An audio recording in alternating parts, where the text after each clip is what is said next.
السلام علیکم و رحمت الله و برکاته. برادران محترم، در یک موضوع بسیار نازک و موضوع بهترین که از امام ابو حنیفه رحمه الله روایت میکنیم، در موضوع چیور یا که آدمی که پشاک میدوزد پشاک کلته میکند.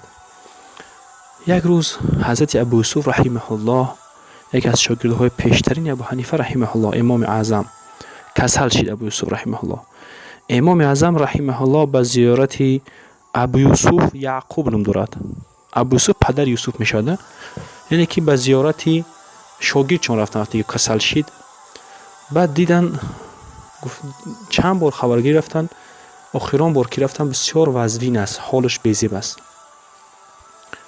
بعد اون ابو حنیفه رحمه الله از پیش ابو یوسف رحمه الله برآمد، سینی همون مردم گفت که اگر این از دنیا بگذره، گفت یعنی که علم زیاد قطعش میبره، گفت یعنی که علم گرفت اگر بوم برود، گفت علم بسیار قطعش میره، گفت و این که از دنیا که گذشت مردم قطعش از دنیا میگذره، گفت یعنی که هلاک میشین. گفت یعنی که عالمتون از دنیا که بگذرد شما هم هلاک میشین، گفت.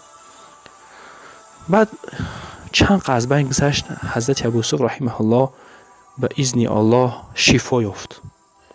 این گپ به ابو یوسف رسوندن، گفتن که حضرت امام اعظم ابو حنیفه رحمه الله ترا هم خیلی گفت، یعنی که ترا اهل علم گفت، علم زیاد داری، گفت. وقتی که این سخنان را که ابو یوسف رحمه الله شنید، نفسش بلندی کرد دیگه. گفت که اگه مرم عالم شده بودم، اگه مرم به قطار دیگران میتونستم که حلقه های علمی هوی کنم و دیگه فتوا داده گشتن بگیرم. خیلی در درس ابو حنیفه رحمه الله دیگه سستی کرد، یعنی که یک وقت می اومد بسیار وقت نمی اومد، دیگرم خیل.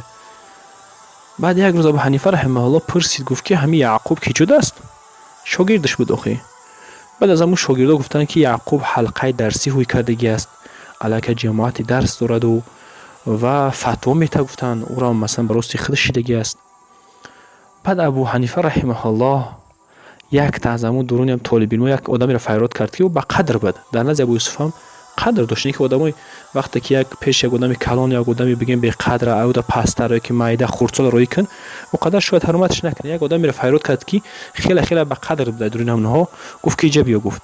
او آمد گفت که برا، گفت همون مجلسی که درس داد است ابو یوسف، یعنی که یعقوب، همین سوال بتشه.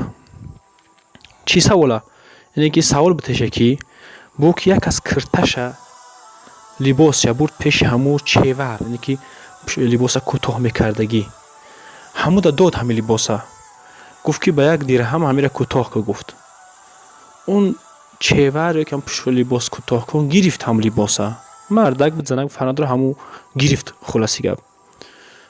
بعد چند قفس صاحب پوشاک اومد، گفت که پوشاک ما بته، گفت. اون چیور یکم پوشاک کوتاه کن، گفت که گفت لباس نیست، گفته ده، گفت برا، گفت من اصلا لباس نگرفتم، گفت. یعنی که غصب کرده همون چیز ده، مجبوری گیری فایده سیام بگیم، گفت برا، گفت هیچ چیز در نزد ما، گفت. اون صاحب لباس گشت رفت. بعد چند مدت بعد اومد، خیلی گم آدم اون شکایت کرد اونجا که خیلی چند قپس اومد همون چیور گفت که بته لباس ما، گفت که اون چیور بگه هم پوشاک را کوتاه میکردگی برآور داد همون لباس، گفت که اینه، گفت. انا که همین چیور ده اویا همون یک درهم میتشه پلی همون مهنتی کرده شو که نمیته. گفت که برای همون ابو یوسف رحمه الله را پرس یعقوبه، اگر بگه که ها میته، بگو که خطا کردی، اگر گفت که نمیته، گفت بگو که خطا کردی. خیلی بعد اومد اون مردک، بگیم خیلی آدم به قدر بود، اومد ابو یوسف گفت که یعقوب، گفت یک سوال دارم، گفت در اون حلقه درس که بگیم شاگردو شو مردم و شیشتگی نمیخواد، خب بسیار که خیلی اینم عالم بدوخی. بعد پرسیدش، گفت که همین مسئله پرسید، گفت که خیلی، گفت حقی اون پوشاک کوتاه کنه چیور میته، گفت که خطا کردی، گفت.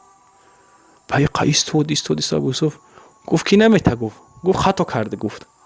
این ابو یوسف فهمید که این سوال هایی که قدر به درجه نازکی را همین استادش امام اعظم میتاخت، دیگه کی میته دیگر. از اون جاش خیز ایم جای درسش راست پیش ابو حنیفه رحمه الله امام اعظم اومد، گفت که حضرت امام، گفت چی همین فقط همین مسئله های، گفت پوشاک کوتاه کنی مانده است، گفت دیگه مسئله نیست.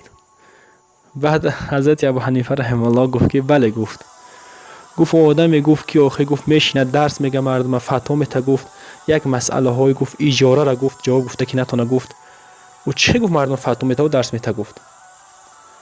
بعد ابو یوسف رحمه الله دیگه آرام شد و تسلیم شد. گفت که ای گفت حضرت استاد ابو حنیفه رحمه الله، گفت مرا تعلیم بده. گفت تعلیم بده. گفت اینه که بفهمم که چی است. گفت مسئله گفت که مسئله این خیلی است که وقتی که یکم باری که اون انسان آورد لباس شد در همون چهور، وقتی که او دیم بار وقتی که برای لباس گرفتنی آمد، گفت که برو. گفت لباس نیست. گفت یعنی که همون لباس مجبوری گویا که گرفت، غصب کرد.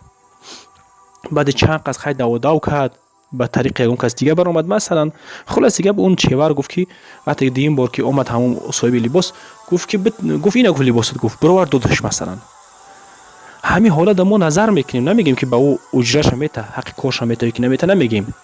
فقط نظر میکنیم لباس اگر که پیش ای همو غصب کردنش باشد، یعنی که یکم بری که اومد لباس نداد کو، پیش همو الک کوتاه کردگی تیار کردگی ماندگی بود، پیش ای هم باشه، اگر چی میکنیم لباس چه میتیم.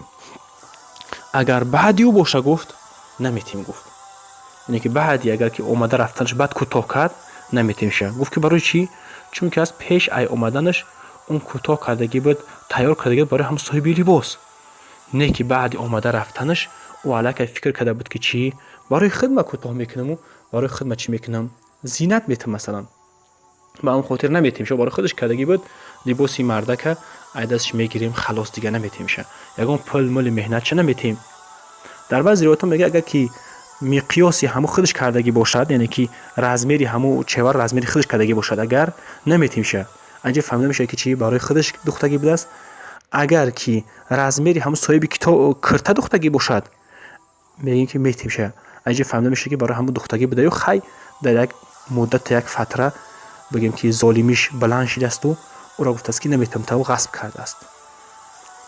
یعنی که هر در روایتش طوری خوبتر از همین است که اگر پیش از غصب باشد کوتاه کردگی تیار کردگی باشد میتیم شه، چون که از برای صاحب کرته کردگی بوده است. بعد غصب باشد نمیتیم شه. گفت بعد این ابو حنیفه رحمه الله در دوامش گفت که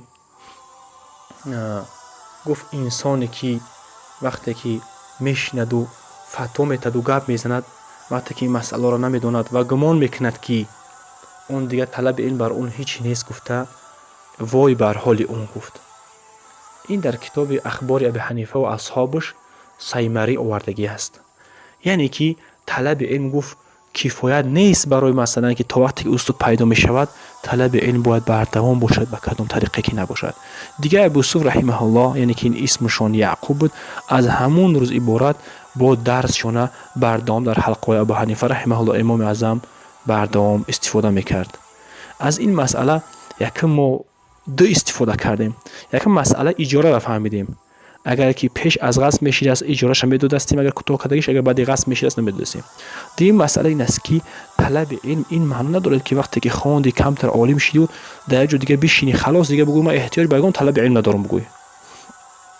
دیگه استفادهش همین است. سیم استفادهش همین است که وقتی که علمی در شریعت نداری، علمی در فتوا نداری، علم در فقه نداری، گپ زدن تماما درست نیست، از حرام است. والله اعلم و السلام علیکم و رحمت الله و برکاته. السلام علیکم و رحمت الله و برکاته. برادران عزیز، آیا شما می‌خواهید که راه اسلام با طریق آسان بیابید؟ پس شما آبونه شوید در کانال آسانی تیوی. در این کانال آسانی تیوی حدیث ها خوانده می شود و سرود های اسلامی خوانده می شود و قصه های عجیب برای شما پیشنهاد خواهم کرد. ما برادران عزیز در این کانال آسانی تیوی در خدمت شما هستیم و شما هم برادران عزیز پتفیسه کنید و به دوستانتان بفرستید تا اینکه آنها هم آگاه باشند. ما در کانال آسانی تیوی با شما هستیم و شما هم با ما بمانید.